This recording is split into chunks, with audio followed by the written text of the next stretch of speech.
I'll tell you who is cracking on spending the money. That is the NHS. Never mind the fact they've got massive waiting lists, spending an absolute fortune on medical negligence claims and stuff like that. What is their priority? I hear you asking, sitting there in their management meetings. Guess what? They've decided that they want to create hundreds of brand new diversity and inclusion roles. They're going to create 3 new departments, basically, collectively, that will employ 244 people. One of the things that raises my eyebrow, though, that is at least half of those people will earn at least £50,000. There has been conversations about cracking down on what some people in the government have called, like, workery, basically. What do you think to it all, Alex? I wouldn't... so Scarlett was saying, was struggling to identify bits of state expenditure she might avoid, which is a philosophical position I understand and respect, but differ from. And I don't think that the government should have any diversity or inclusion officers. I certainly don't think that it should be anyone's full-time role working for the state at all. If a private company wants to entertain such fripperies and explain to its shareholders why their returns might be lower because they've decided to spend on that, that's one thing. But taking taxpayers' money and spending it on full-time roles or even part-time, part of people's jobs, to me seems to be wrong. I watched Patrick Christie's show with interest when he was talking about somebody in these roles earning twice what a nurse earns. That seems to me to be wholly wrong. I can give you some examples of this. Head of Diversity, Equity and Inclusion in Aston-under-Lyme, you can get up to 68.5 grand for that. In Dartford, they're paying 70.5 grand for the same kind of role. 53 grand here, 50 grand there, 58 grand there.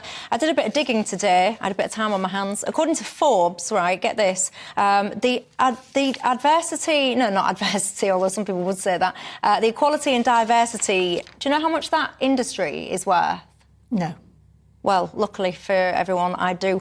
It is $7.5 billion it was estimated at 2020, and that apparently will double by 2026. So this is a very lucrative racket for those involved. OK, so some years ago, I wrote a book called Best Companies for Women, and it was private and public sectors, and it was how the companies were trying to mostly keep women to come back, and the work they had to do to get women to come back after having children and to make sure that the promotion was proper. Now this was back in the 80s, and it was women rather than anybody else. And when I spoke to the company, the people at the top of the companies, they said what's really important is we're losing half the workforce, and what we're doing is we're losing an awful lot of people who should be that we want back, and we haven't got enough range.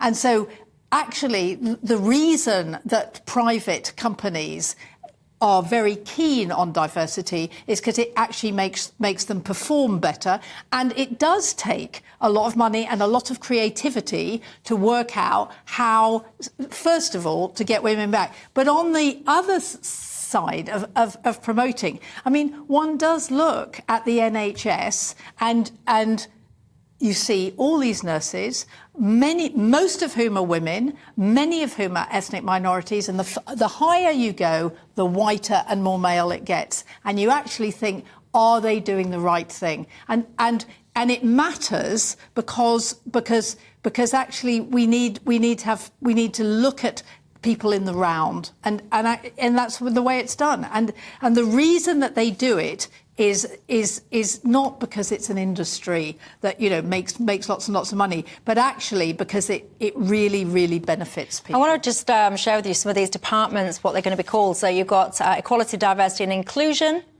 People and Culture, and People and Communities. As I said, 244 roles. They had a target to create the NHS and extended boards, 50-50 men and women.